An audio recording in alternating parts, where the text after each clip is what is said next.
मनाची। सध्या कृष्णा नदी दुतडी भरून वाहत आहे। ढवळी गावातील वस्तीला जोडणारे गावातील रस्ते पाण्याखाली गेले आहेत। मिरज तालुक्यातील ढवळी कृष्णा घाट नेलजी बामणी येथे खासदार विशालदादा पाटील, युवा नेते विज्ञान माने यांनी भेट दिली। उरपट्ट्यातील गावातील नागरिकांशी चर्चा करून समस्या जाणून घेतली व कोणत्याही अडचणी असतील तर आम्ही तुमच्या सोबत आहोत असा विश्वास विशालदादा आणि विज्ञान माने यांनी दिला। तसेच विशालदादा यांनी मध्यवर्ती बँकेच्या कर्मचाऱ्यांशी कर्ज वाटपाबाबत चर्चा केली आणि शेतकऱ्यांना शेतीसाठी, घर बांधणीसाठी कर्ज वाटप करण्याच्या सूचना दिल्या। यावेळी युवा नेते विज्ञान माने यांनी नागरिकांना आधार दिला व आम्ही वेळोवेळी पूर परिस्थितीवर लक्ष ठेवून आहोत, तसेच प्रशासनाशी संपर्कात आहोत असे म्हणाले।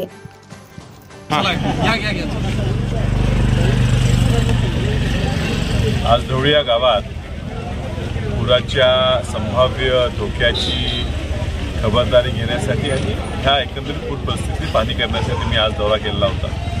आताच नदीकाठच्या आणि ओढ्याकाठच्या ज्या भागाला आता पाणी येऊन टेकलेलं आहे त्या भागाची पाहणी केली।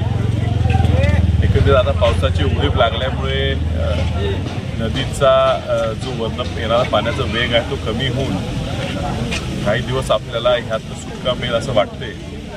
मात्र सावधपणा ठेवला पाहिजे।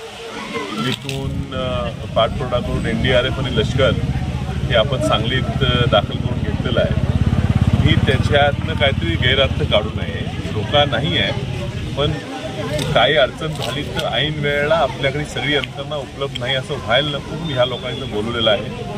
लष्कराची लोक जे आपल्या घरात येतात आणि घर आपण सोडून बाहेर या म्हणतात, तर कृपया त्यांची विनंती तुम्ही ऐकावी, कमीत कमी त्रास त्यांना व्हावा। कारण अचानक पाणी वाढलं आणि मग तुम्हाला सगळ्यांना बाहेर जाता आलं नाही, जीवितहानी मागच्या जशी भ्रमणाच्या प्रकरणात झाली तशी आता होऊ नये याची खबरदारी म्हणून ह्या लोकांना आपण बोलवलेलं आहे। आम्ही पूर्ण परिस्थितीवर लक्ष ठेवून आहे, वेळोवेळी अधिकाऱ्यांच्या बैठका घेतोय। कर्नाटकच्या आलमट्टीच्या अधिकाऱ्यांची सुद्धा आमच्या बैठकांत चर्चा चालू आहे। निश्चिंत राहावा, मात्र काळजीनं राहावा, आम्ही सर्व तुमच्या सोबत आहोत। आपण बघितलं की निसर्गानेच आलमट्टी कर्नाटकचे जे प्रशासन होतं, आपले मुख्यमंत्री महाराष्ट्राचे गेले तरी सुद्धा तिथं दाद घेत नव्हते पाणी सोडण्यासाठी, परंतु निसर्गानेच तिथं त्यांना असा दणका दिलाय। आलमट्टी धरण असेल, हिप्परी धरण असेल, त्यामध्ये अतिरिक्त पाऊस झाल्यामुळे डॅमची कॅपॅसिटी वाढल्यामुळे त्यांना इच्छा नसताना सुद्धा पाणीसाठा जो आहे सोडावा लागला। त्यामुळे सांगलीला जो धोका आहे महापुराचा हा 100% टळलेला आहे आणि इथून पुढच्या दिवसभराच्या आजच्या उद्याच्या याच्यामध्ये पाऊस कमी आहे आणि विसर्ग सुद्धा थांबलेला आहे। त्यामुळं मला एक सांगायला आनंद होतोय की महापूर जो आहे महापुरापर्यंत अजिबात जाणार नाही, 100% खात्री आहे। तसंच जे आता जे पाणी जे साठा फुगवटा आपल्याला आपल्या भागांमध्ये दिसायला मिळतो, आता ढवळी या गावात आहे, दरवर्षी पूर परिस्थिती इथं निर्माण होते।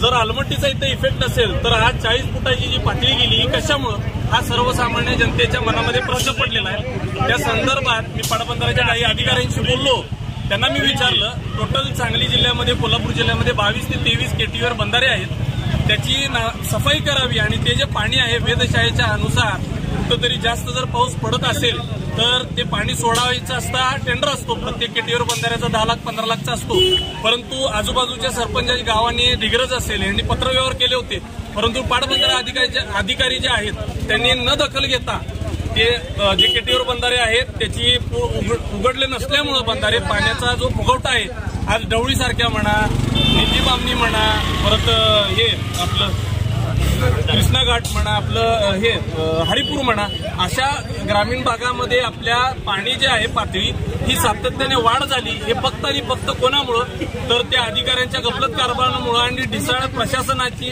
जे वरिष्ठ नेते आहेत त्यांनी जर यांना हाताळलं असतं योग्य पद्धतीनं तर आज कमीत कमी 22 केटीवर बंधाऱ्याचे जर नाला म्हणजे उघडझाक झाली असती तर आपल्याला कुठेतरी 10 ते 15 फुटाची जी आज 40 फूट आहे ते 15 फुटानं घसरली असती आणि 2.5 कोटीची बिलं आहेत, 2.5 कोटीची बिलं, 3 कोटीपर्यंतची जी आहे टेंडरची बिलं आहेत, ही बिलं निघतात, परंतु तिथं काळे जे आहेत हे उघडले जात नाहीत। ह्याच्यापेक्षा शौकंतिका काय मोठी असू शकते।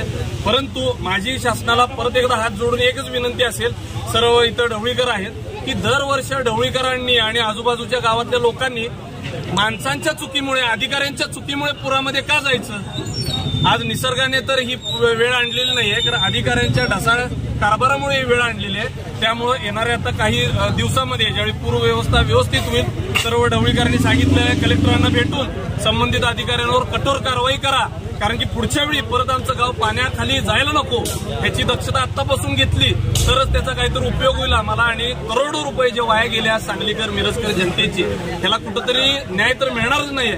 तर त्या अधिकाऱ्यावर जर कठोर कारवाई केली तर कुठंतरी 1% न्याय या प्रशासनाकडून अजून सुद्धा जनतेसाठी आहे। हे मी बोलतो आणि थांबतो। जय हिंद, जय महाराष्ट्र।